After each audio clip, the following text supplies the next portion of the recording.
Hello everyone, welcome back to Scarecrow Joe's studio and the paper mache owl tutorial. In the last segment, which was part 1, we completed building our armature. And then off camera, I went ahead and strip mached my armature. And you should have done that if you're following along and ready for this next segment coming up. But I just wanted to talk about the strip macheing on this very quickly. I put about 4, maybe 5 layers of strip mache on the entire owl here, with the exception of the base. It was a pretty thick base, so I was really only concerned about covering the edges where that corrugation of the cardboard was showing, just so that when I go and apply clay over that corrugation is not going to come through. And then, of course, when I paint it, it won't come through and show the actual corrugation. So that'll be all covered up.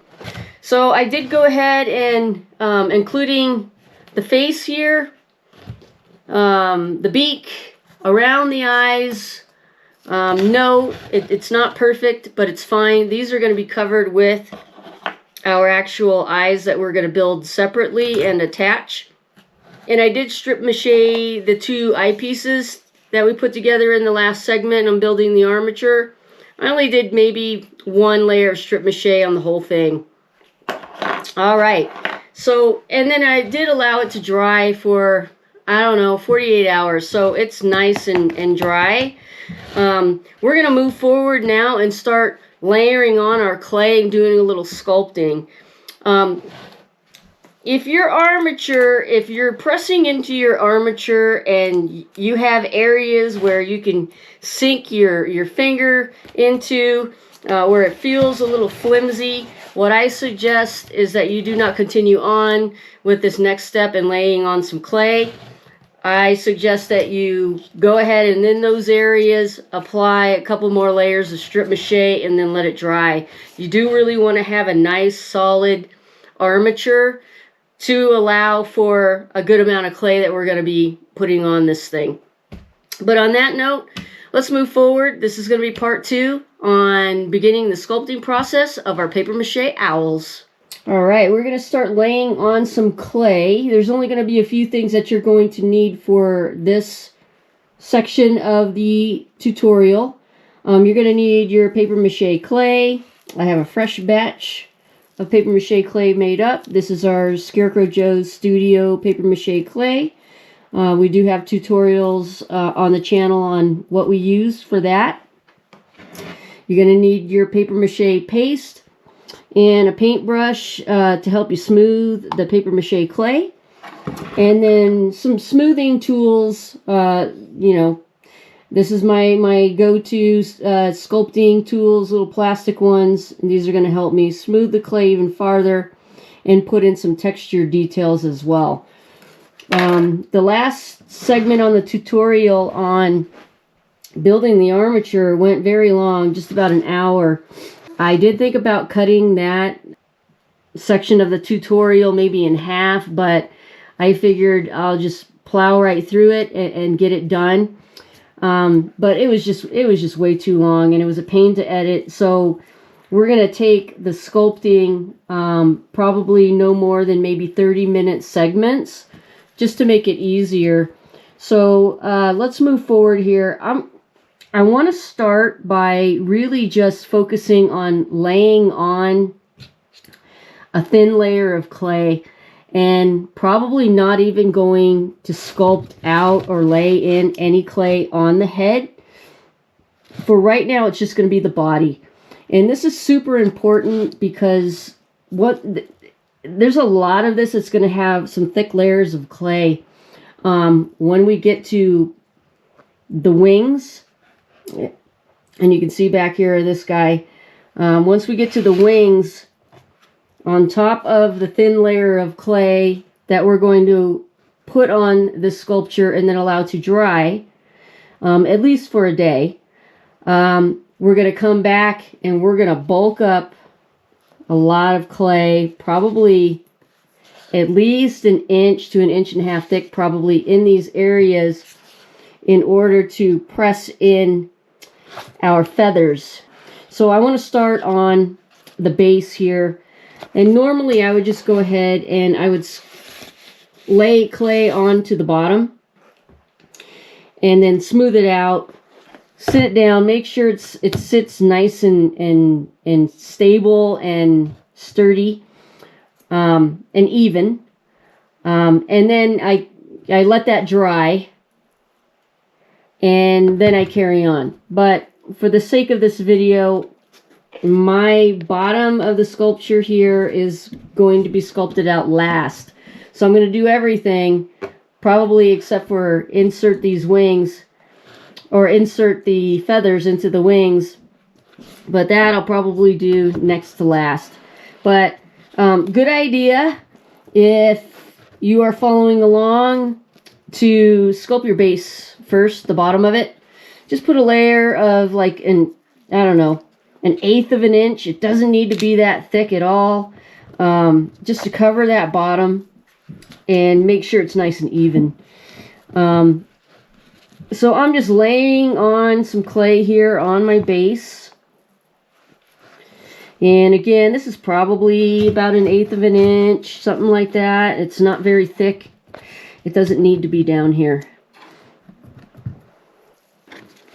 So I'm going to go ahead, lay on this clay. I'm going to go all the way around, and right now I'm only doing the base.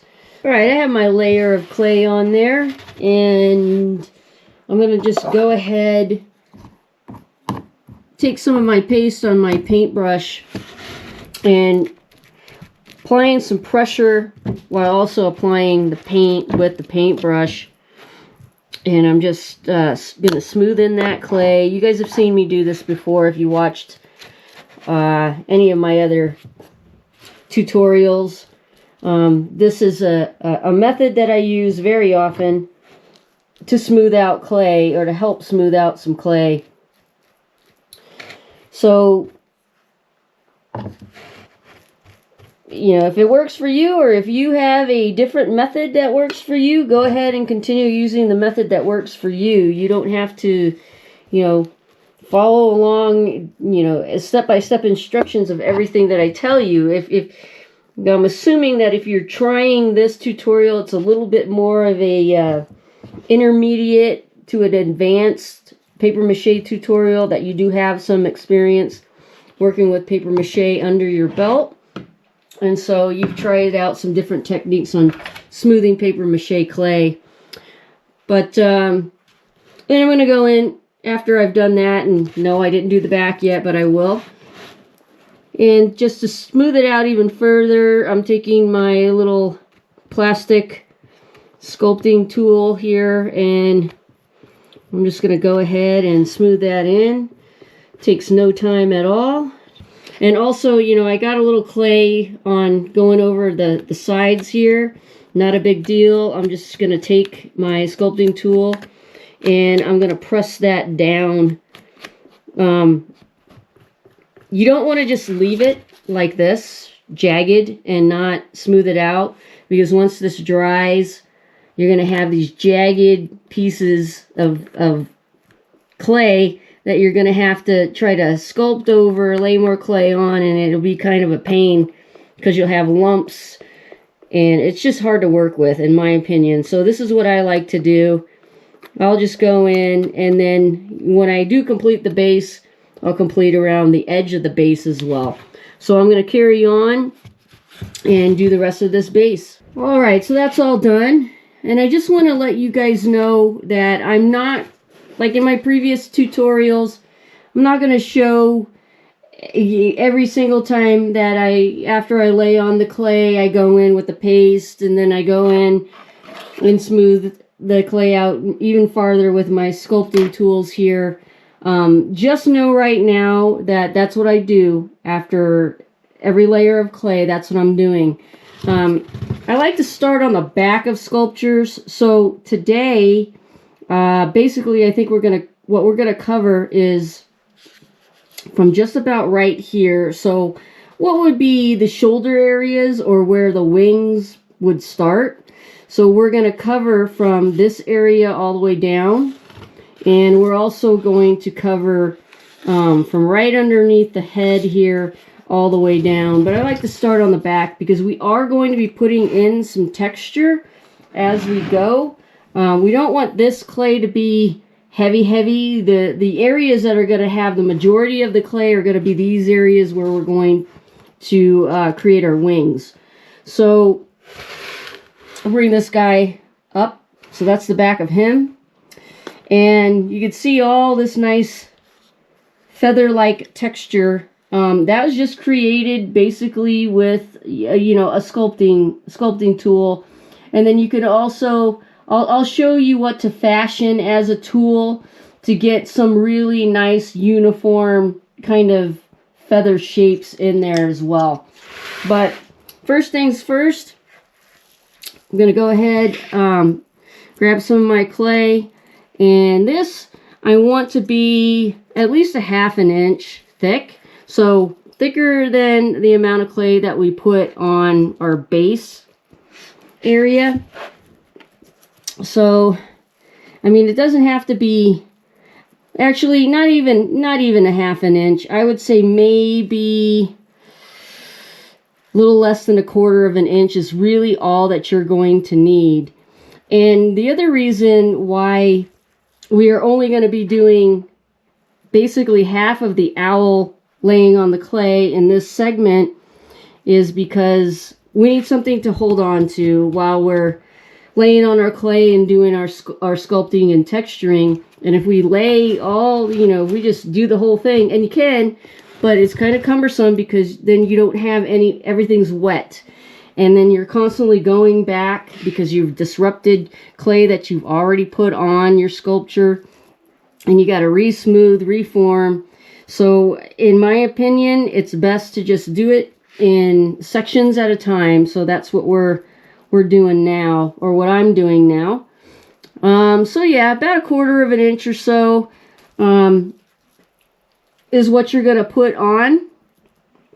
So I don't think you really need to watch me just stick clay on here. That's basically all that I'm doing, is just pressing on a layer of clay.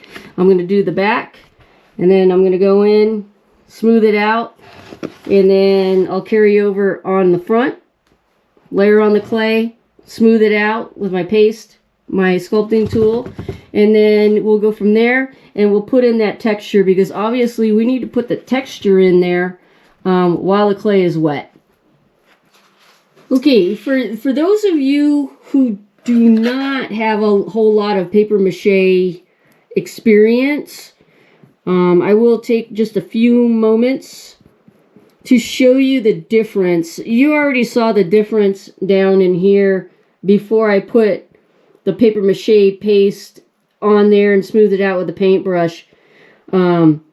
It just makes a world of difference if you do this. So, and also you could tell, like this side right here of the sculpture, I did the technique with the paintbrush and the paste and smoothed it out. And then this side, I used my little sculpting tool here. And you could tell the difference from this side here to this side. This is just using the paintbrush and the paste. This is using both paintbrush with the paste and smoothing it out, and then going in with a sculpting tool and smoothing it out even more. You can use the back of a spoon, you know, to smooth out. And if you don't have sculpting tools like this, spoons, plastic spoons, plastic knives are really great for smoothing paper mache clay.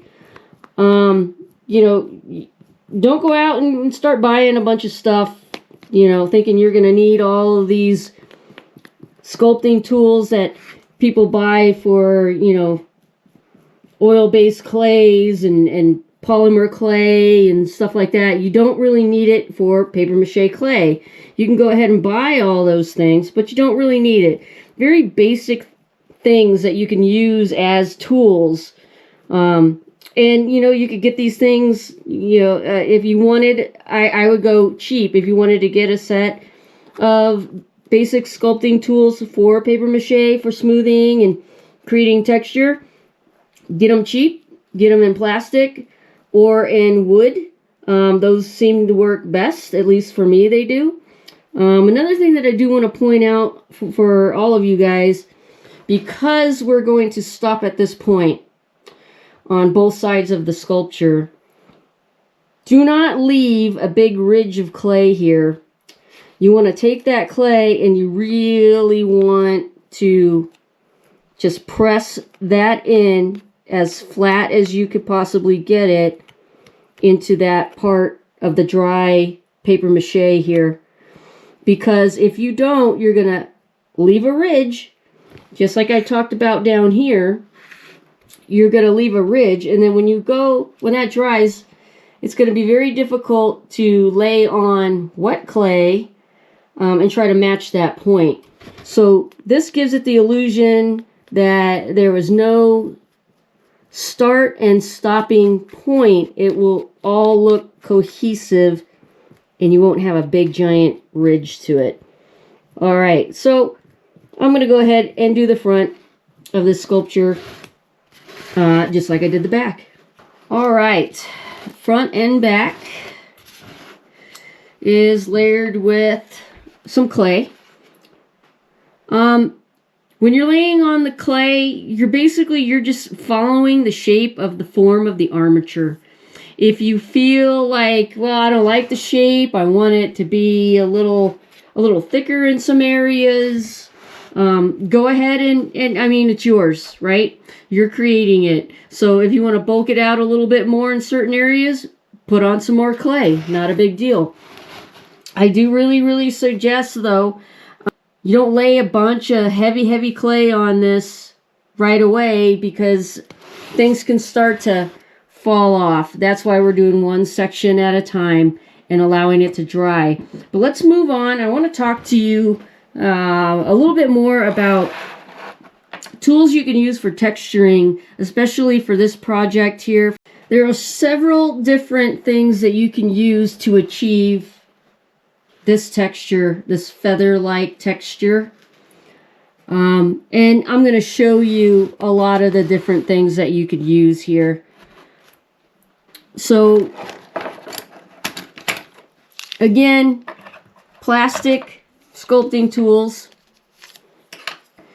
different sizes. They have that rounded kind of a tip. So different size. This one, I broke the tip off of that one. I can be a little hard on things. I don't even know how I did that, but I did. But different shapes, different sizes. Here's another one. And these are cheap, like pretty flimsy, as you could tell. I don't use them for a whole lot except for pressing in texture. So again, different shapes and sizes on these. Super cheap. You can get them online. You can also use the end of a paintbrush. So the tip of a paintbrush. Different sizes. You know, these are going to be round. And then you could use a popsicle stick. And what I have done here is I just took a pair of scissors and I kind of cut it to a little bit of an angle. Not like a point, but an angle.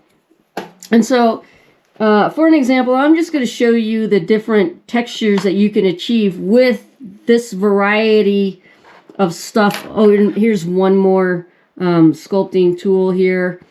It's like a little spear. And again, this is plastic. It's a spear shape. So that's another one that you can use. So with feathers, you know, you basically choose a direction. My direction is going to be down, so pointing downwards.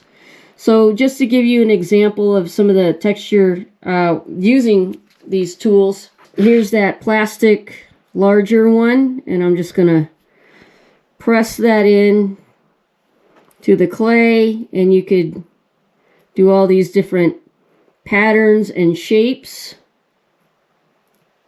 You can overlap them. Here's a smaller one, so I'll continue, you know, like down in here. So basically just pressing in the clay. So there's that. Here's this spear-shaped tool. This is a little bit more pointy. So if you wanted some pointier feathers, you know, use something that has more of a tip to it. I really like this one to get those, you know, that feather kind of a tip there. I think it looks pretty cool. And then the end of a paintbrush. So this is the end of a smaller paintbrush. So you just go in, and it's kind of hard on this angle, but so these are basically the shapes that you can achieve by using something like that. Last thing that you could use is the popsicle stick. Now, because this is wood, it does tend to stick a little bit to the clay.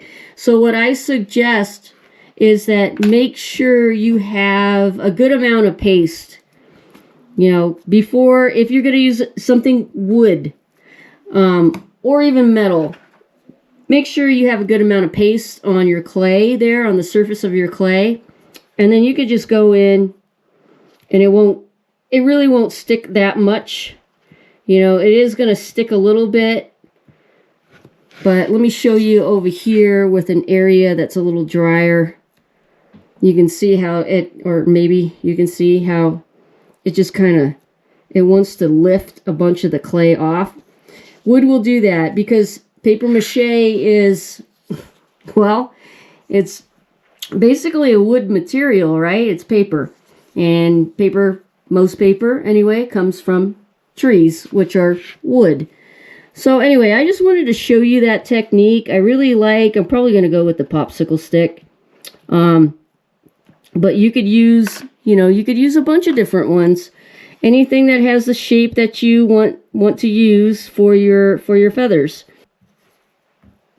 You know, you could also just go in, and if you want to be real meticulous about it, you could just go in and, you know, make some feather, you know, marks.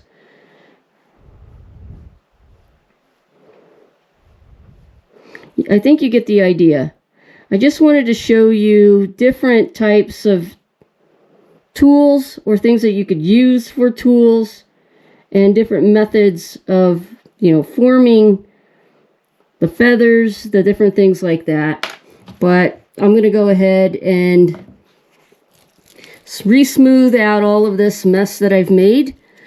And that's the other really cool thing. Like if you put a texture in and you're like, I don't like that, go in and re-smooth it. Smooth it out. And put in a different texture. Okay, before I move on and off camera, I'm just going to go ahead and put my texture in there. But I do want to show you something real quick. I'm going to focus down here on the bottom. And I think you could see that. I'm not even applying any kind of pressure. I'm just pushing up on the top of the owl's head to tilt it forward. You can see where it's coming apart right there. There's a gap there. And that's another reason why we're not just going to lay on a bunch of clay. We need this to be very strong, so we're only doing one section at a time. So be mindful of that, because if you start applying a lot of pressure and all this wet clay is on there, you could inadvertently or accidentally dislodge your owl armature from the base. Okay, I just wanted to show you again different patterns. For the most part, on the back here, there's a lot of paste on here right now, so it kind of looks more like holes, like pock holes to me, you know, than a feather shape. So I'm gonna have to probably come back after about an hour or so after I put this in front of a fan, reevaluate to see if I need to press in any more texture or if it's gonna be okay like that. I put a different pattern, and with this I used the tip of popsicle stick. I ended up breaking it in half because it was pretty hard, because it's angled, right? So it's pretty hard to get in there up here in that angle. So I ended up cutting it down. The front, it's a completely different pattern, as you can see. I angled the feather texture in, and I use this spear, kind of a spear tip tool. So these are the different patterns, shapes, that you could press into your texture or your form for your texture. Completely up to you. You know, you can go in and just with a sculpting tool, sort of, you know, something like this, you can redefine, put in a little bit more, you know, whatever you desire.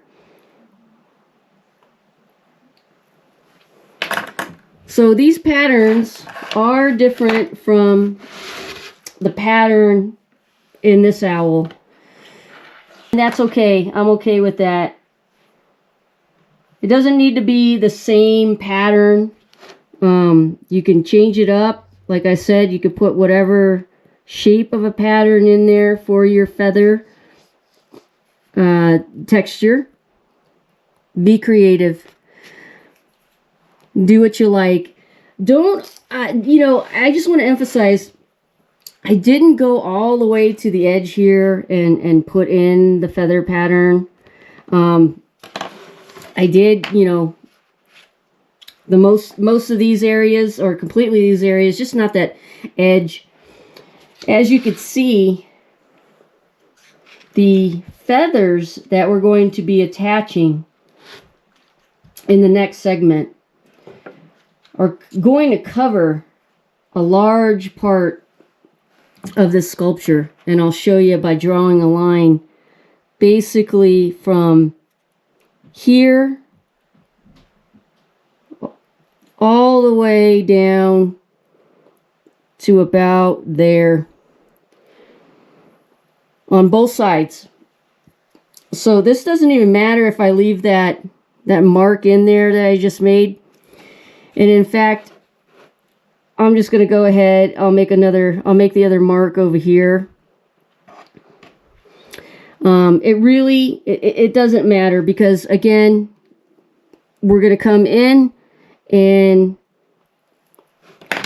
we're going to bulk this up with clay. So only a small portion of this in the front, like here, is going to be showing, as well as the back.